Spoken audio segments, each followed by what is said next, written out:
Hey, what's going on, everybody? This is Beanie, and welcome back to another video from House Money Sports. Today, I'm doing a little bit of a different thing today. I don't have Casey with me.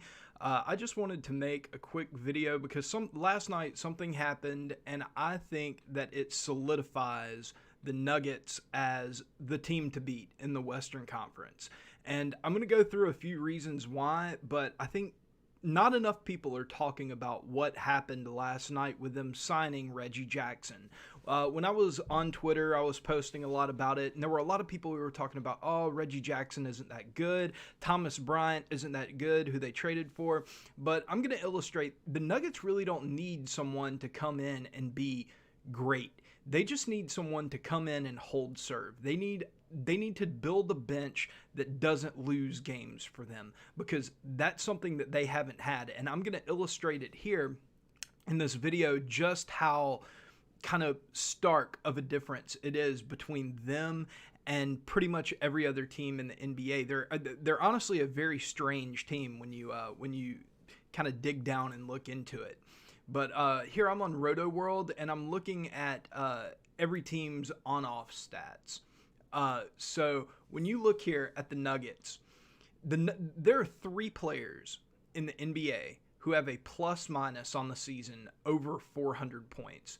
All 3 of them are on the Nuggets: Nikola Jokic, Kentavious Caldwell-Pope, and Aaron Gordon. Michael Porter is at plus 313. Jamal Murray is at plus 243. That's kind of because they haven't played as much, and Jamal Murray spends a lot of time with the bench. And then the only other player in the positive is Bruce Brown, who was a really, really good addition this offseason. Like, I can't overstate how much Bruce Brown really means to this team.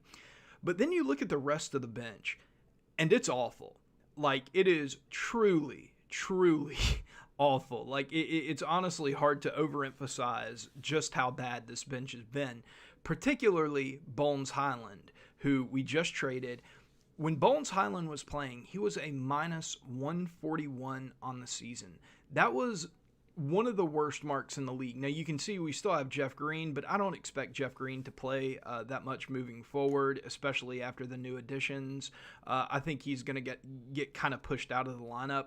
But there's some, like I love Bones Highland as a player. I think he's very talented, and I think he has a tremendous upside moving forward, but he has truly been one of the worst players in the NBA this season. And if you look at his usage rate, when he was on the floor, he actually had a higher usage rate than Nikola Jokic, which is borderline criminal. And I think it's one of the reasons why the Nuggets traded him, is they just could not tolerate him taking up so much of the offensive load when he was such an inefficient, turnover-prone, bad shot taking prone player. That's just kind of who he became this season, and there are a lot of things that he's going to have to alter about his game if he's going to become the player that a lot of people think he is. But if you look here at Thomas Bryant, now this is only from 2 minutes from the Hornets game last night, so this -2 doesn't really mean anything.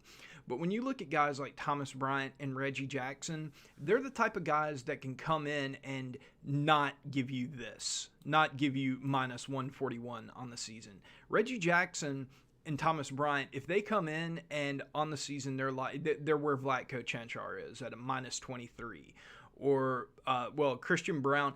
See, a lot of it's kind of hard to really note how bad a player like Christian Braun has actually been at a minus 84, or Zeke Naji at a minus 87, because so many of their minutes were being played with Bones Highland, with DeAndre Jordan, with guys like that. So I actually think that these numbers are a little bit smoke and mirror. I think that Bones Highland truly was the anchor, and maybe Jeff Green to a certain extent was the anchor that was weighing down this defense.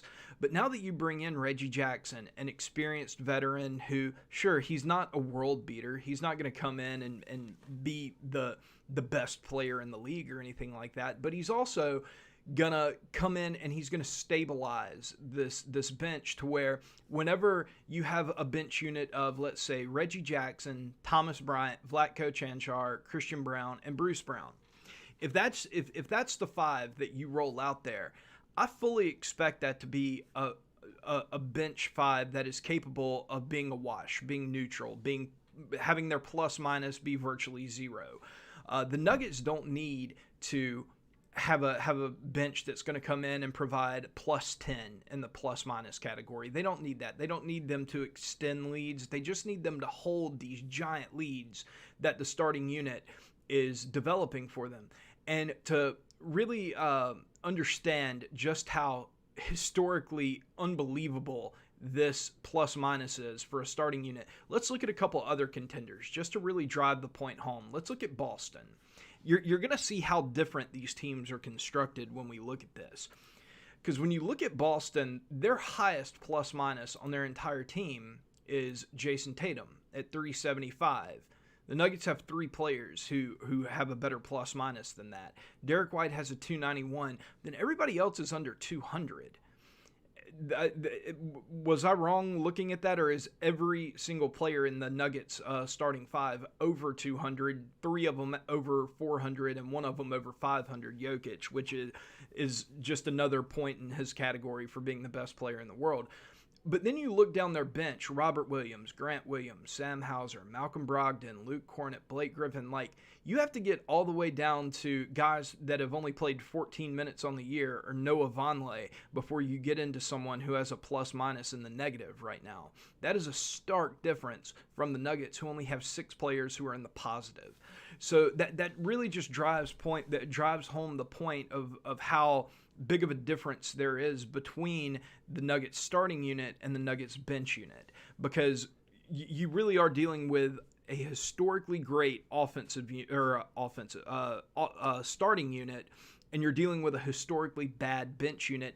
That my theory is that the additions of Reggie Jackson and Thomas Bryant are going to stabilize that to the point to where it's basically an average NBA bench.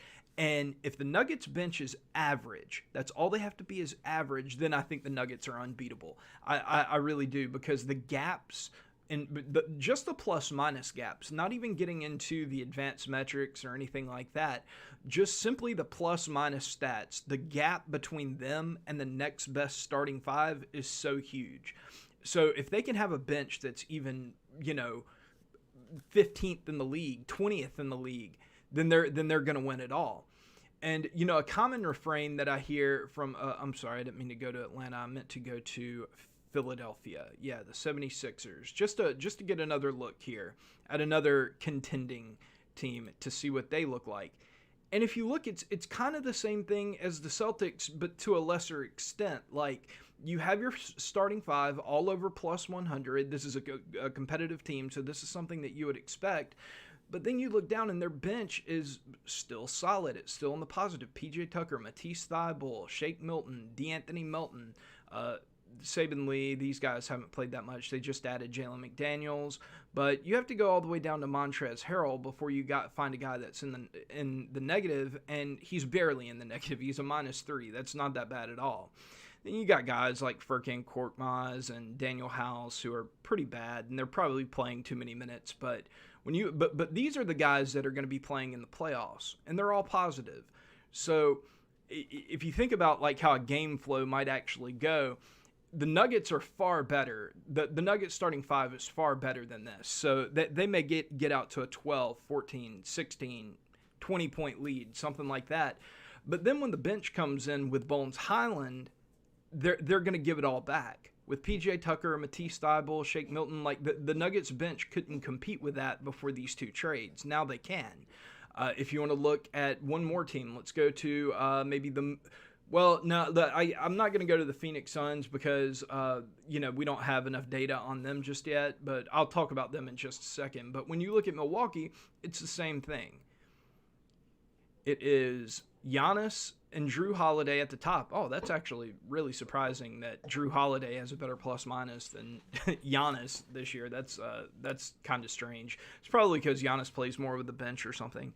But yeah, you look, they have 4 guys over 100, and then they have 1, 2, 3, 4, 5, 6, 7, 8, 9, 10, 11. They have 12 players in the positive. That's twice as many players as the Nuggets have in the positive. So this really does just go to illustrate how different the Nuggets are. Let me go back to them for just a second, just to really drive the point home once again. I keep saying that, but to me, it's such a stark difference that it's something that should be noted. Because if you look at other teams, like let's look at a non-competitive team like Orlando. Just as an example, and let's look. I haven't looked at this yet. I'd be really interested. My guess is that they have about the same amount of people in the positive. Actually, they have a bit fewer, but they have 3 players in the positive, and then everyone else is in the negative. Maybe a team like, I don't know, maybe the Pacers. Maybe that'd be a good one to look at to find a team that had about 6 players in the positive. Yeah, they have 5, but obviously they aren't as dramatically in the positive as the Nuggets. But this is kind of the type of team that I would compare the Nuggets bench with. It is a team like this where almost everybody on the team is in the negative except the starting 5 plus Bruce Brown. So that's really the point that I'm driving home. Is as long as God, I gotta find a better turn of phrase than driving it home, because I think I've said it like 6 times in this video. That's not good. That's not good presentation, everyone. I should change that immediately. But yeah, this is unacceptable from a team that is 39-18 at this point. They're leading the Western Conference. This isn't going to get it done in the playoffs. But if Reggie Jackson and Thomas Bryant come in, and they're able to pull this bench unit up to the point to where Vlatko Cancar is a plus minus a 0, theoretically, or where Christian Braun is a minus 15 instead of a minus 84, or Zeke Naji is maybe in the positive or something like that. They can drag this up to where they can just hold serve when they're playing in the playoffs. Obviously, once they get into the playoffs, the bench is going to shrink dramatically. So it's better to have these veteran guys like Thomas Bryant, like Reggie Jackson, like I don't know if I'd call Vlatko Cancar. He doesn't really have that much experience or anything, but these younger guys like Christian Braun, Zeke Naji, Vlatko, like they've shown that they have talent. They just haven't figured out a way to work together. Now, I will say, to kind of put all this on a bow, I will say that we don't know what we're going to see from Phoenix yet. Phoenix just made the huge trade for Kevin Durant. We don't know what we're going to see from Dallas. We also don't know what we're going to see from the Lakers, because the Lakers obviously, I think a lot of people are underestimating what adding D'Angelo Russell might do for that team, but they also added Malik Beasley. They added Jared Vanderbilt.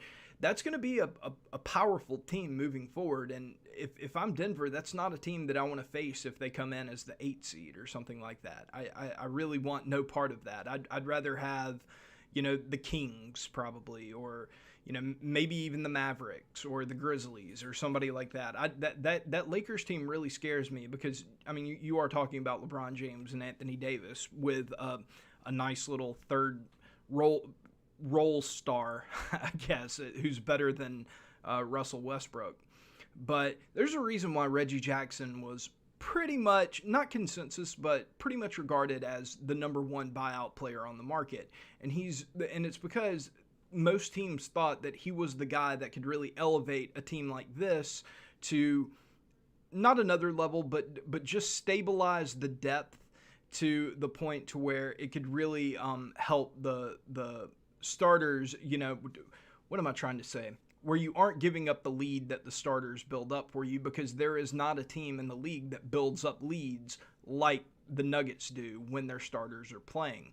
Another benefit of Reggie Jackson is that it takes a lot of the pressure off of Jamal Murray, who hasn't played as much at least recently. I think he's missed like 4 or 5 games in a row now after kind of getting really hot, and it looked like he was fully back. I think they're kind of resting him for the All-Star break. But if he comes back and for the rest of the season can only play maybe 28, 30 minutes a game, that's fine. That gets him fresh for the playoffs. And that's another benefit of this, is that you're really having that depth allows you to kind of, rest guys, do load management and all that. Overall, man, I really like what happened for the Nuggets at the trade deadline. They didn't make any big splashes like Phoenix, like Dallas, like LA. But I think they did exactly what they needed to do to keep themselves at the top of the Western Conference. I think they're going to get the number 1 seed. I think they're going to have home court advantage. And I don't know if I'm right and this bench does get elevated to the point to where it's just an average NBA bench. I don't know if there's a team in the league that can beat the Nuggets, much less the Western Conference. Boston is great. Phoenix is great. Dallas, has some interesting things going on. The Sixers beat us earlier a few weeks ago. They're a really good team. Milwaukee is really good. But when I look at just how good the starting 5 is, it's really hard for me to envision any other team really coming along and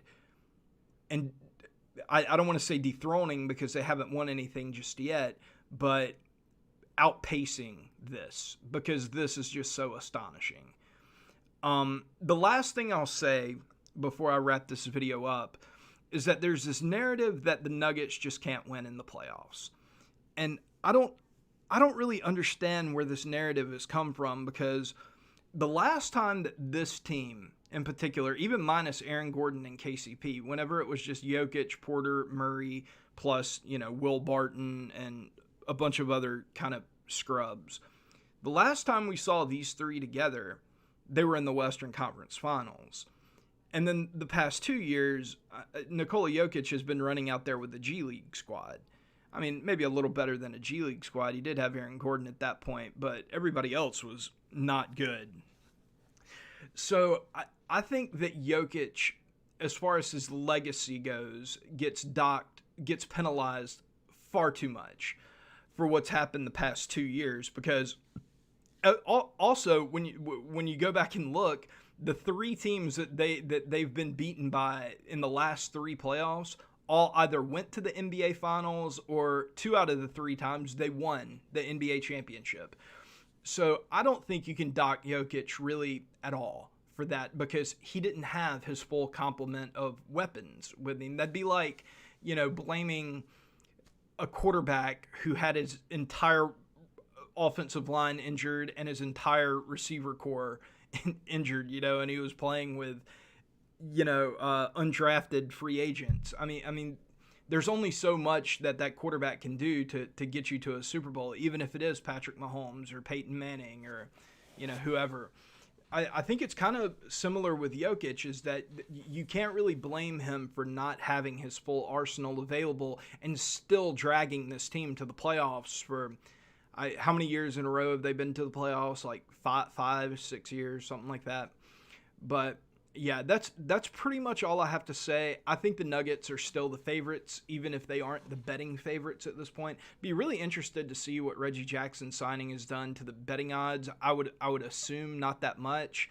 But I think if you're a savvy betting person who wanted to place a futures bet on the Nuggets at plus 700, whatever they're at right now, I think it'd be a really smart decision because when you look at this, the fact that only 3 players in the entire league have a plus-minus over 400, all 3 of them are on the Nuggets, and one of them is plus 500.